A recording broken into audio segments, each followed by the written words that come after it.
दोस्तों हाल ही में मैंने एबीगेल मूवी देखी है जो एक अमेरिकन हॉरर मूवी है। IMDb पे फिल्म को मिले हैं 7.1 स्टार्स आउट ऑफ 10। ये फिल्म वाकई में काफ़ी अच्छी है और इसी के लिए आज की वीडियो में हम फिल्म की कहानी को शॉर्ट में जानेंगे और इसकी एंडिंग को डिस्कस करेंगे। अब वीडियो शुरू करने से पहले मेरी आप सभी को एक रिक्वेस्ट है, अगर आपको वीडियो पसंद आती है तो चैनल को सब्सक्राइब ज़रूर कीजिएगा। So now with that said let's start the video.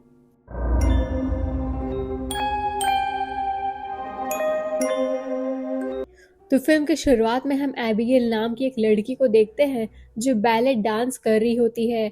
वही 6 लोग बाहर से एबिगेल पर नजर रखे हुए होते हैं क्योंकि उन्हें आज उसे किडनैप करना होता है।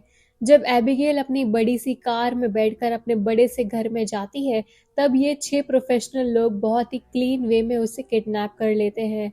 ये लोग एबिगेल को बेहोश करने के लिए इंजेक्शन देते हैं। यहाँ एक मोमेंट ऐसा आता है कि किडनैपर्स पकड़े जा सकते थे, लेकिन फिर भी ये लोग वैन में एबिगेल के साथ वहां से निकल जाते हैं। यहाँ से ये लोग एक सिक्लूडेड मैंशन पर पहुंचते हैं जहाँ लैम्पर्ट नाम का एक आदमी इनका वेट कर रहा होता है। लैम्पर्ट ने ही ये पूरा ऑपरेशन प्लान किया था क्योंकि एबिगेल का फादर बहुत अमीर आदमी है। उस हिसाब से सबका शेयर अप्रोक्सीमेटली मिलियंस में बनते हैं। लैम्पर्ट कहता है कि इन्हें एबिगेल को सिर्फ 24 घंटे तक इस मैंशन में रखना है और फिर उनका काम खत्म हो जाएगा। इस 24 घंटे के दौरान एबिगेल एक रूम में हैंडकफ्ड रहेगी। साथ ही कोई भी अपना रियल नाम नहीं बताएगा एक दूसरे को। सब लोग सिर्फ कोड नेम्स यूज करेंगे, बिल्कुल मनी हाइस्ट जैसे। तो अब मैं आप सभी को 6 लोगों की फेक नेम्स बता देती हूँ। पहले लड़की है जोई, जो इनकी मेडिक है। फिर फ्रैंक, जो काइंड ऑफ इनका लीडर है with strong decision making skills.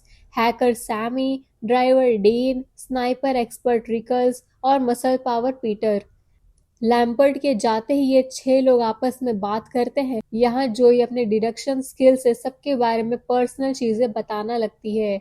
For example, Frank पहले पुलिस डिटेक्टिव रह चुका है। पीटर बचपन से काफी बुलीड रहा है, इवन अपने फादर से भी, लेकिन एज के साथ उसका साइज बढ़ गया है और वो खुद बुली टाइप बन गया है और ऐसे ही मसल वाले काम करता है जैसे किडनैपिंग, बाउंसर जॉब एक्सेट्रा।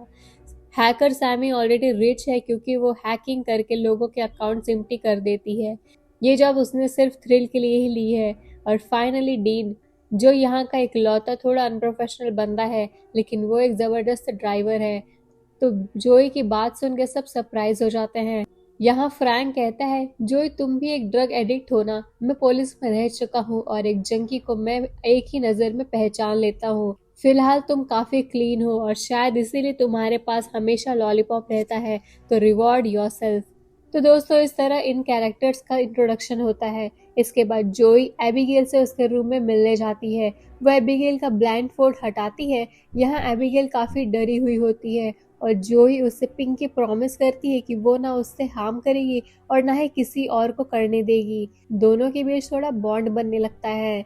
जोई रिवील करती है कि उसका भी एक बेटा है जो लगभग एबिगेल के ही एज का है। एबिगेल भी बताती है कि उसके पापा उससे प्यार नहीं करते और वो थोड़े डेंजरस इंसान है।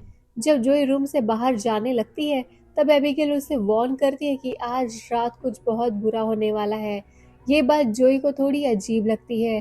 ऐसे में जोई फ्रैंक से कहती है कि एबिगेल के फादर कोई डेंजरस आदमी लगते हैं। हमें पता लगाना चाहिए कि हम किसी की बेटी को किडनैप करके लाए हैं।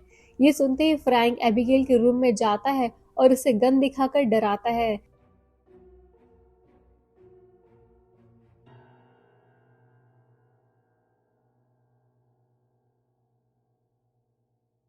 वो तुरंत सबको बताता है कि उन्होंने क्रिस्टोफ लेजार की बेटी को किडनैप किया है। ये सुनते ही सब लोग डर जाते हैं क्योंकि क्रिस्टोफ लेजार क्राइम वर्ल्ड का बहुत बड़ा नाम है। लोग उससे एक अर्बन लीजेंड की तरह मानते हैं। फ्रैंक बताता है कि एक बार पुलिस ने क्रिस्टोफ के लिए काम करने वाले 3 ऑफिसर को अरेस्ट करके एक होटल में काफी ऊपर वाले रूम में रखा था। रूम के अंदर जाने का सिर्फ 2 ही रास्ता था, एक दरवाजा जहाँ कई पुलिस वाले गार्ड रहते हैं और दूसरा खिड़की से जो कि 21st फ्लोर पर थी। मतलब वहां से आना ऑलमोस्ट इम्पॉसिबल था। रात भर कोई हलचल नहीं हुई, लेकिन जब सुबह रूम का दरवाजा खोला गया तो तीनों ऑफिसर्स इतनी बुरी तरह से कट करके मरे गए थे कि उसे बयां करना मुश्किल है।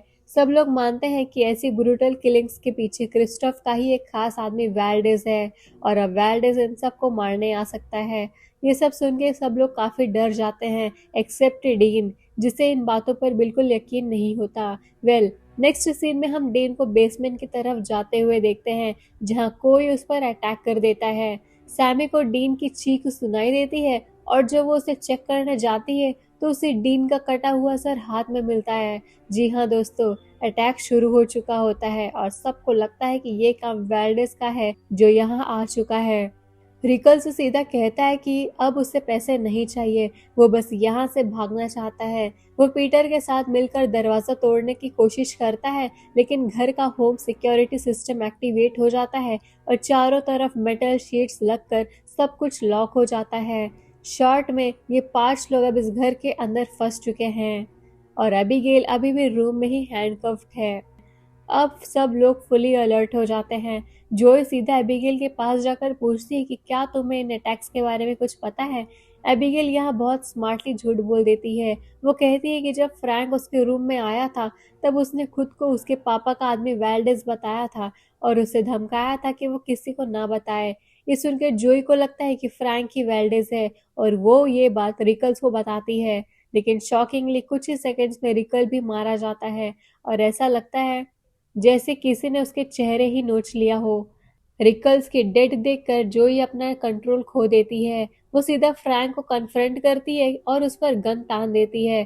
फ्रैंक तुरंत कहता है कि वो लड़की उन सबको बेवकूफ बना रही है। इस पॉइंट पर सिचुएशन इतनी टेंस हो जाती है कि सब एक दूसरे पर गन तान देते हैं। गुस्से में फ्रैंक पीटर से कहता है कि जाओ एबिगेल को मारो और उसे सच उगलवाओ, लेकिन जोई पीटर को रोक देती है। इसी बीच सब लोग एबिगेल के रूम के पास पहुंच जाते हैं और वहीं आर्ग्यू कर रहे होते हैं और तभी एबिगेल आराम से अपने हैंडकफ से हाथ निकाल लेती है और अगले ही पल एक डरावनी वेम्पायर में ट्रांसफॉर्म हो जाती है।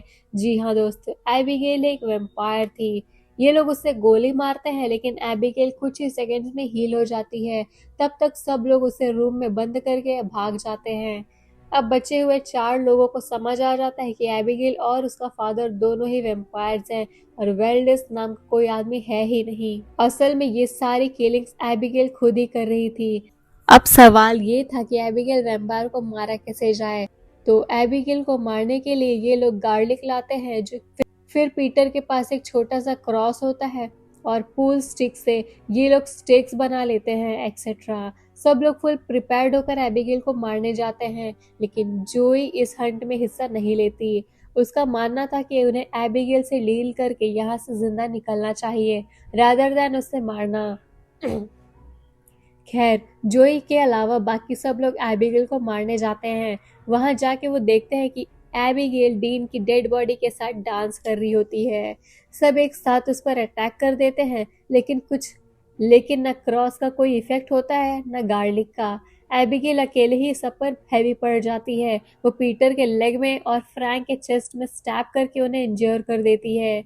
सब लोग किसी तरह वहां से भागकर अपनी जान बचाते हैं। उनकी कंडीशन देखकर जोई कहती है कि हमें एबिगेल पर वही बेहोश करने वाला इंजेक्शन यूज करना होगा, क्योंकि ये पहले भी उस पर काम कर चुका है। फिर सब मिलकर एबिगेल को ल्योर करते हैं। यहाँ भी एबिगेल अकेले सब पर भारी पड़ रही होती है, लेकिन लास्ट मोमेंट पर पीटर किसी तरह उसे पकड़ लेता है और जोई उसे इंजेक्शन देकर बेहोश कर देती है। इस फाइट के दौरान एबिगेल सैमी को हाथ पर काट लेती है, जिससे सबको डर लगता है कि कहीं सैमी भी वेम्पायर ना बन जाए। मीनवाइल जब एबिगेल को होश आता है तो वो देखती है कि सब ने मिलकर एक एलिवेटर में उसे लॉक कर दिया है। फिर ये लोग एबिगेल से बात करते हैं और शॉकिंग ट्रुथ सामने आता है। लैम्पर्ट एक्चुअली एबिगेल के लिए ही काम करता है और उसने ही एबिगेल के कहने पर इन 6 लोगों को किडनैप करने का कॉन्ट्रैक्ट दिया था। शॉर्ट में ये पूरा गेम एबिगेल का ही प्लान था। भले ही वो एक छोटी सी बच्ची दिखती हो, लेकिन वो कई सेंचुरी से जिंदा है। उसने ही इन 6 लोगों को इस खूनी खेल के लिए चुना है, क्योंकि इन सब ने किसी न किसी तरह उसके फादर को हार्म किया था। अब एबिगेल सबका पास्ट रिवील करती है, कैसे कैसे उन्होंने उसके फादर को नुकसान पहुंचाया। साथ ही उनके रियल नेम्स भी बताती है, जो कि यहाँ मैं मेंशन नहीं करूंगी ताकि आपको कंफ्यूजन ना हो, जैसे सैमी ने एक हैकिंग करके एबिगेल के फादर के फंड्स उड़ा दिए थे। फ्रैंक पहले उसके फादर के लिए इनडायरेक्टली काम करता था, लेकिन बाद में उसने उनके 3 करप्ट ऑफिसर्स को अरेस्ट करवा दिया। जो एक आर्मी मेडिक है, लेकिन उसे ड्रग्स की आदत थी और इसी तरह सबका डार्क पास्ट रिवील होता है। एक बार ड्रग्स के नशे में जोई ने गलत ऑपरेशन कर दिया था। वह एबिगेल के फादर के एक पार्टनर का सर्जरी कर रही थी और उसकी वजह से उस पार्टनर की डेथ हो गई। पॉइंट ये था कि एबिगेल अपने फादर के लिए बदला ले रही थी। ये सब सुन के जोई कहती है, मुझे पता है तुम्हारे वेम्पायर फादर अब तुमसे प्यार नहीं करते। तुम चाहे उनके लिए जो भी कर लो, कितना भी खुद को प्रूफ करो, वो तुम्हें प्यार नहीं करने वाले। इस कन्वर्सेशन के बाद सब लोग यहाँ से निकलने का रास्ता ढूंढने लगते हैं। फ्रैंक को बोला जाता है कि वो एबिगेल पर नजर रखे। यहाँ एबिगेल फ्रैंक से डील करती है।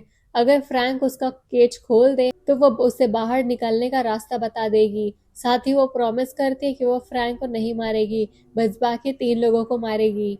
फ्रैंक उसे रास्ता पूछ लेता है जो कि लाइब्रेरी में किताब एंड देयर वर नन को मूव करने से खुलेगा, लेकिन फ्रैंक डील तोड़ देता है। वो एबिगेल से रास्ता तो पूछ लेता है, पर उसे केज से फ्री नहीं करता। इसका रिजल्ट एबिगेल अपना केज खुद तोड़ के बाहर आ जाती है। जी हाँ, वो सिर्फ लॉक्ड होने का ड्रामा कर रही थी। वो इजीली निकल सकती थी क्योंकि वेम्पायर्स अपने प्रे के साथ खेलना पसंद करते थे। वो लोगों को मेंटली टॉर्चर करते हैं, उन्हें इमोशनली ट्रॉमा देते हैं, बस मजा लेने के लिए। अब एबिगेल फ्रैंक को मारने वाली होती है, तभी जोई वहां आकर विंडो तोड़ देती है, जिससे सनलाइट अंदर आती है। और हाँ, सुबह हो चुकी होती है। जैसे ही सनलाइट एबिगेल के हाथ पर पड़ती है, उसका हाथ ब्लास्ट जैसा फट जाता है। इसका मतलब ये है कि इस मूवी में भी सनलाइट वैम्पायर्स के लिए डेडली है। और ये चारों लोग एक हॉल में खड़े हो जाते हैं जहाँ सनलाइट आ रही होती है। एबिगेल हील होकर टेम्पररीली हाइड कर लेती है और फिलहाल के लिए ये लोग उससे बच जाते हैं। लेकिन प्रॉब्लम यह है कि रात फिर से आनी ही है और उससे पहले इन्हें घर से बाहर निकलना होगा। अभी तक इन्हें एग्जिट का प्रॉपर रास्ता नहीं मिला है, इसलिए ये लोग दो दो के ग्रुप में स्प्लिट होकर सर्च करने लगते हैं। पीटर और सैमी साथ थे और हम देखते हैं कि एबिगेल डोर से ही सैमी के माइंड को कंट्रोल कर लेती है। जी हाँ दोस्तों, क्योंकि एबिगेल ने सैमी को काट लिया था, वो उसे वैम्पायर में कन्वर्ट करके कंट्रोल कर पा रही थी। सैमी सबसे पहले पीटर को मार देती है, फिर वो बाकी दोनों पर भी अटैक करती है, लेकिन जोई एक मिरर से सनलाइट रिफ्लेक्ट करके सैमी पर डाल देती है, जिससे सैमी ब्लास्ट हो जाती है। अब क्योंकि सैमी वैम्पायर बन चुकी थी, सनलाइट उसके लिए भी डेडली थी, इसकी वजह से वो मर जाती है। अब सिर्फ जोई और फ्रैंक बचते हैं। तभी अचानक लाइब्रेरी में एक हिडन डोर ओपन होता है। अंदर जाने पर उन्हें कंट्रोल रूम मिलता है जहां लैम्प पर सब कुछ कंट्रोल कर रहा होता है। फ्रैंक तुरंत उस पर अटैक करने जाता है, लेकिन ट्विस्ट, लैम्पर्ट खुद भी एक वेम्पायर निकलता है। लैम्पर्ट बताता है कि 2 साल पहले उससे वेम्पायर बनाया गया था और अब वो एबिगेल के लिए ऐसे लोगों को लाता है जिन्होंने किसी न किसी तरह उसके फादर को हार्म किया था। फिर एबिगेल उनके साथ ही मैंशन में ये डेडली गेम खेलती है। लैम्पर्ट कहता है कि वो इस नौकर वाली लाइफ से तंग आ चुका है, इसलिए वो फ्रैंक के साथ हाथ मिलाना चाहता है। उसका प्लान होता है वो फ्रैंक को भी वैम्पायर बना देगा, फिर दोनों मिलकर पहले एबिगेल को और फिर उसके फादर क्रिस्टोफ लेजार को मार देंगे और उसका पूरा क्राइम एम्पायर अपने कंट्रोल में ले लेंगे। फ्रैंक तुरंत रेडी भी हो जाता है। लैम्पर्ट पहले उससे बाइट करता है, फिर अपना खून पिलाकर उसे वैम्पायर बना देता है। लेकिन जैसे ही फ्रैंक वैम्पायर बनता है, वो सबसे पहले लैम्पर्ट के हार्ट में स्टेक घुसा देता है, जिससे लैम्पायर तुरंत फटकर मर जाता है। अब फ्रैंक को रियलाइज होता है कि वो बहुत पावरफुल हो चुका है, उसके सारे वाउंड्स हील हो गए हैं। इसके साथ ही उसका इविल साइड भी बाहर आ जाता है। अब वो अकेले ही सब पर राज करना चाहता है। फ्रैंक जोई को मारने के लिए उसकी तरफ बढ़ता है, लेकिन तभी वहां एबिगेल आ जाती है डांस करते हुए। अब फ्रैंक और एबिगेल के बीच इंटेंस फाइट शुरू हो जाती है। फ्रैंक का बॉडी बड़ा होने की वजह से वो एबिगेल पर हैवी पड़ता है। इस बीच जोई किसी तरह वहां से भागकर अपने बेटे को लास्ट कॉल करती है, क्योंकि उसे लगता है कि वो अब नहीं बचने वाली। सैडली कॉल वॉइसमेल में चला जाता है और जोई बहुत ज्यादा टूट जाती है, क्योंकि वो पहले ही अपने बेटे से दूर रह रही होती है। जोई इतने दिनों से अपने बेटे से दूर थी और अब बिना उसे देखे ही शायद मरने वाली है। इसी मोमेंट पे फ्रैंक उस पर अटैक कर देता है और उसे बुरी तरह पीटता है। वो जोई को तुरंत नहीं मारता, क्योंकि मैंने जैसे पहले बताया वैम्पायर्स अपने फूड के साथ खेलना पसंद करते हैं।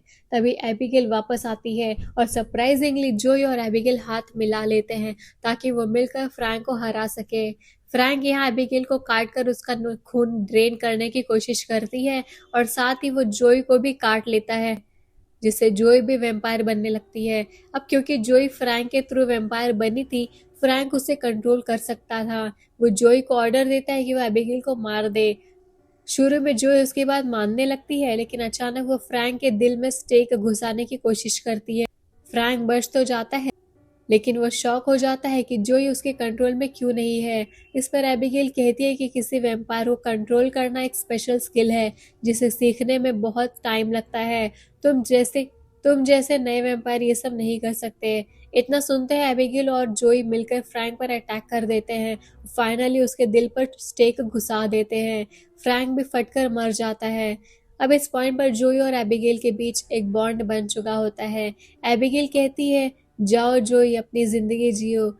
और वो ये भी बताती है कि क्योंकि फ्रैंक मर चुका है और वही जोई को वैम्पायर बनाया था, अब जोई शायद वैम्पायर नहीं बनेगी, क्योंकि मतलब जोई के सारे वाउंड्स हील हो गए, लेकिन अब उसके अंदर वैम्पायर वाली पावर्स या इन्फेक्शन नहीं रहेगी।